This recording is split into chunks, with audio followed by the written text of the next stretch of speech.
What do you think about that? I mean, you've also got Michigan Congressman John Conyers stepping down as ranking member of House Judiciary Committee after sexual harassment and other workplace abuses came. This comes after a report that one of his former staffers was paid $27,000 for wrongful dismissal in 2015. Do you think Democrats are going to stand by Franken and Conyers, Michelle? They are. It's what they do, and they are going to rally around these men, even though they apply so much of a stricter standard if the politicians in question have an R by their name. The reason why Al Franken and John Conyers are willing to step aside or take a break and to let the ethics committee in each chamber take the necessary investigative steps is because they know that the outcome is already predetermined. Right. I mean, over the 25-plus years that I've covered ethics investigations, I've never seen anything more than a slap on the wrist administered.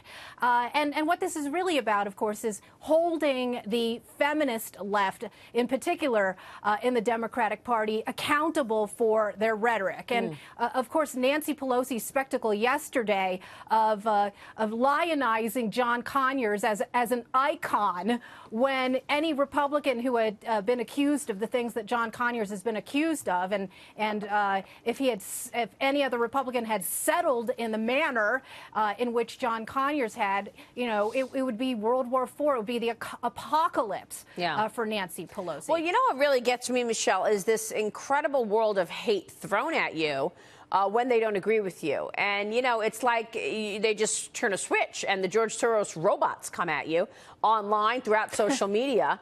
And, you know, Susan Sarandon's talking about the hate that's thrown at her. I wonder how bad it was. I mean, you know what I'm talking about. Oh, yeah. Yeah, it's wrong. Of course I do. It is wrong. It's the shaming and the embarrassing. That's their strategy, to shut you down, to make you shut up.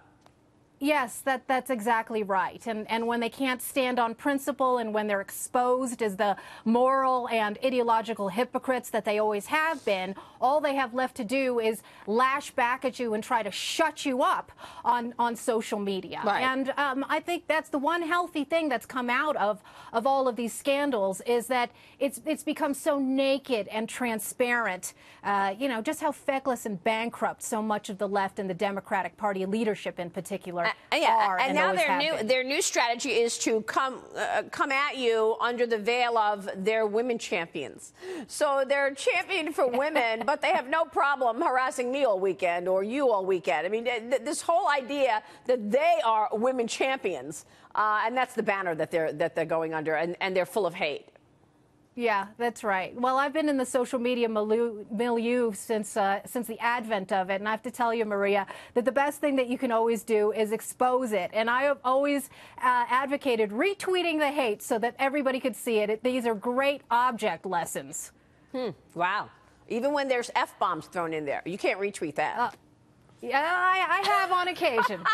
Michelle, let's talk about what you're expecting from this tax bill, because this is the week we're going to find out what senators actually want to see progress for the American people and which senators really don't care if the president has any success on the legislative front. Yeah, that's right. And once again, it is a test of that very rocky relationship between our president and the Republican Party establishment. I would have to say, for my own purposes, I think it's a little bit dispiriting because on the one hand, you've got Republican Party leaders who've always paid lip service to simplifying the tax code and making it easier for small business people and everyday hardworking people to bear this tax burden and to make things fairer. And so, you know, once again, we're putting our money where our mouths are. And I think, unfortunately, for grassroots Republicans and limited government Republicans, conservatives, it's always a disappointment. Yeah, but I mean, if they don't get a John McCain vote, a Jeff Flake vote, a Bob Corker vote, now there's Susan Collins' question there, it blows up. Yeah, all of this conversation all year about tax reform, Yes. about a tax package happening by year end, it's up to the Senate right now. Yeah, that's right. And again, for those of us who have been in the grassroots conservative movement for these many years, all we've seen, it's like Charlie Brown and Lucy and the football. It's always like that with every basic principle of limited government conservatism. And they've already had two big strikes here. The first, of course, on Obamacare, and whiffing isn't even the right adjective for that. I mean, it's not whiffing, it's a complete abdication. And then with regard to immigration policy and, limited success on beginning to construct models for the wall, but a lot of dissatisfaction there. So this would really be the trifecta of disappointment for the Republican Party if they can't get something through. So you think they'll get it through? What does your gut say? You just named it's about those senators. Yeah, that's right. Some of the worst frenemies within the party. I mean, it is like fragging, what we've seen. I think ultimately the solution here is at the ballot box, and for the Republican Party faithful to finally shed so much of this dead wood. That's true. Michelle, good to see you. Thanks so much. You too. Thanks, Maria. Michelle Malkin joining us there.